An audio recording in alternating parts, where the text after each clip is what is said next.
So I'm in a new file copy called existing Waterdrop, exactly where we left off in the last video. And here we will be doing water drop analysis on our surface. Water drop analysis in Civil 3D is essentially finding flow paths. So if you've ever heard of like gradient descent, for example, I'm pretty sure that's how this works.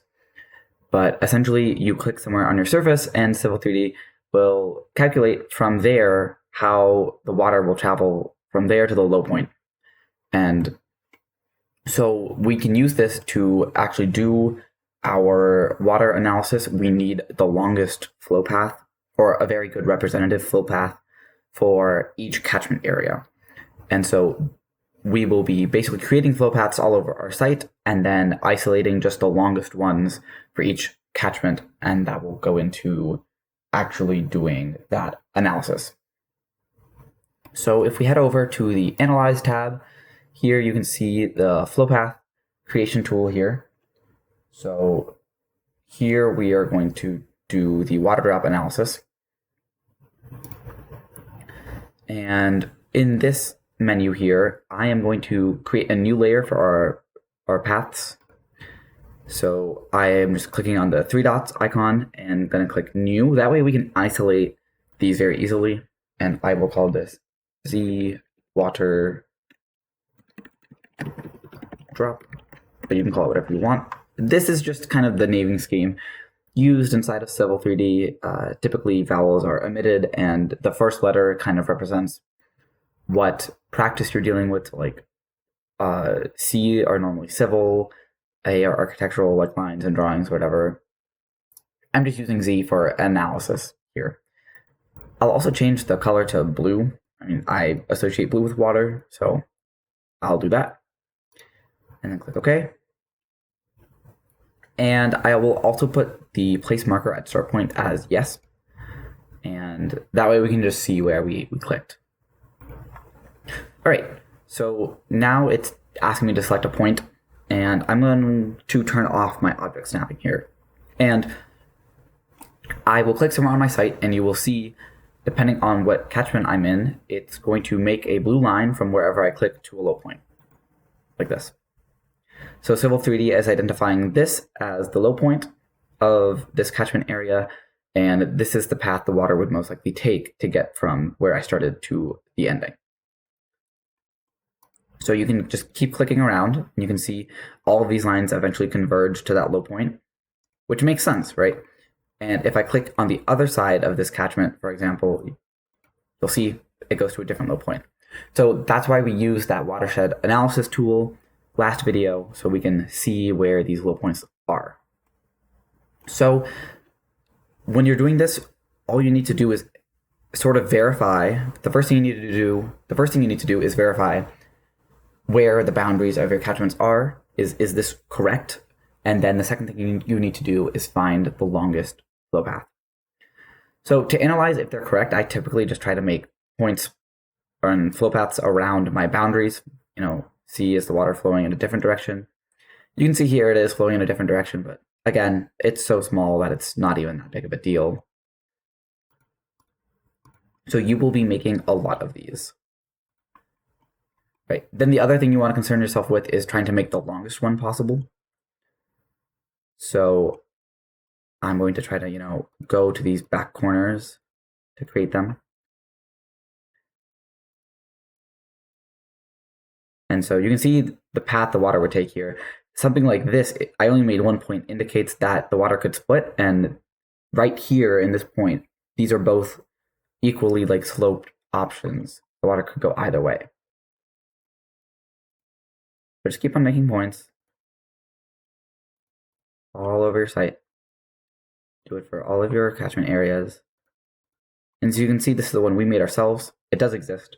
Civil 3D did not make it for us, but that is okay because we know how to make it ourselves. So interestingly, when I'm placing a drop here, it's also going to this low point. So that indicates to me that this is not really a real catchment. I think it might have been labeled as a multi-drain. And so this needs to be included into this catchment area. So that is a change that I will need to make. This, however, is a separate catchment.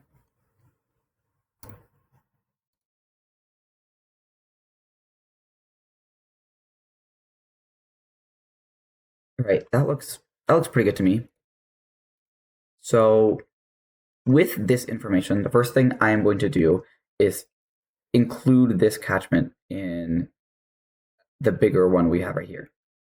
So I have this catchment right here, and I want to include all of this red area in it as well. The interesting thing here is that there's this little cutout that actually is not included in it. Now we could simplify it and just include it anyways. That would probably be okay, but I will keep it a separate.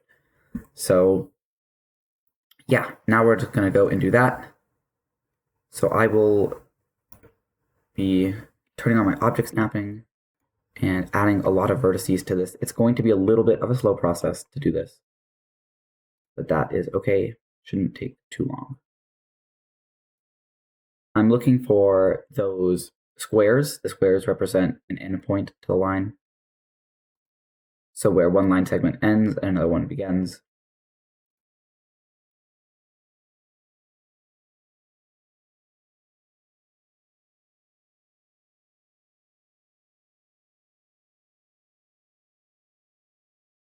Oh, okay, getting closer. Need to add just a couple more points here. Too many.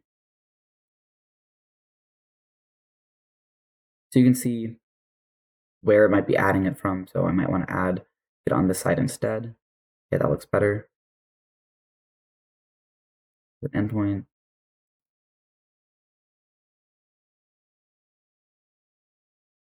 So anytime I click on one of these points or I hover over them, sorry, you get the option to add a vertex. Okay, just one last one right here. Great.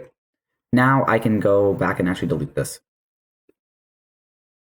Okay, so that is sort of step one done, verifying all the boundaries. And step two will be isolating all of the longest paths we have. And if you click on any of these lines, you can look at the properties of them and actually get their length. So here I can see the length is 157 feet. This one right here is 158 feet. So it's a little bit longer, right? So you're looking for the longest one. Now, this doesn't need to be exact. You know, if I chose this one, it's representative enough. This is just the path that Civil 3D will use for your calculation and for times of concentration. And you want the longest path possible because that will be your longest time of concentration. And that will also change sort of your intensity. So that's why this is important. But, you know, if you're a couple feet off, it doesn't matter. It won't change the results meaningfully. And honestly, our site is so small that all of our time of concentrations will be under 5 minutes. So we will round up to 5 minutes anyways. So I will choose to keep this path here. So I might just mark it so I can tell that I want to keep it. So I will change its layer so I know that I'm keeping it to 0. That changes the color of it. Now moving on to the next one. This is my biggest catchment area. The longest flow path is going to be somewhere up here. But now I need to actually look. 294, 328, and this one is 355. So this one's probably the longest, unless there's one up here. 285, 280. No, so this one's the longest, so I'll do the same thing.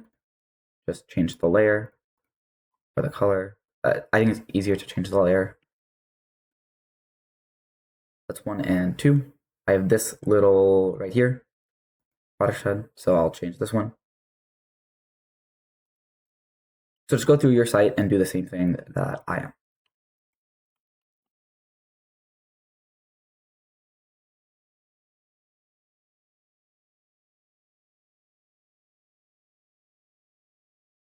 Okay, just a quick pause. I was actually not correct about my catchment area here. I thought these lines were flowing this way, but if I actually hover over the line, they're flowing to this one. So I actually messed up my catchment here. So I will also redo that quickly.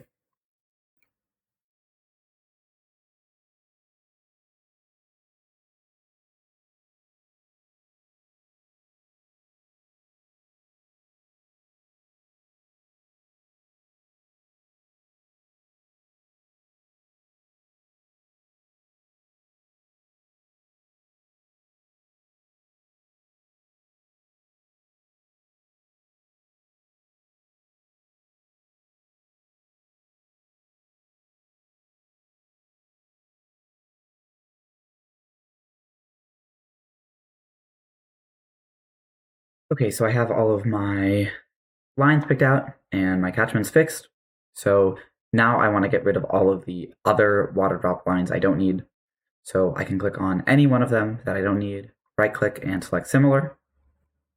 And now I just need to deselect the ones that I want to keep.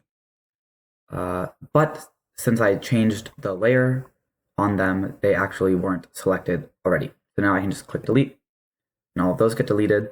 And then I can click on the points and select similar and delete those as well. That will delete the points from the ones that we are still using, but that's fine. We don't really need those point markers anyways anymore. So have those down. Now I have my flow paths here. I just want to re-emphasize that you guys should be making copies of your files.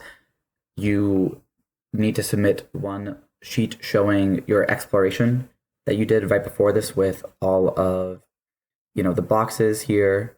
And so that needs to be submitted. So make sure you have a copy of that file there. But now I will also delete those as well since we don't need them anymore. So the only thing you should be left with is your catchment boundaries and a representative flow path that is ideally as long as possible. So this is what you should be left with. In the next video, we will go through and make our catchments and actually do the analysis.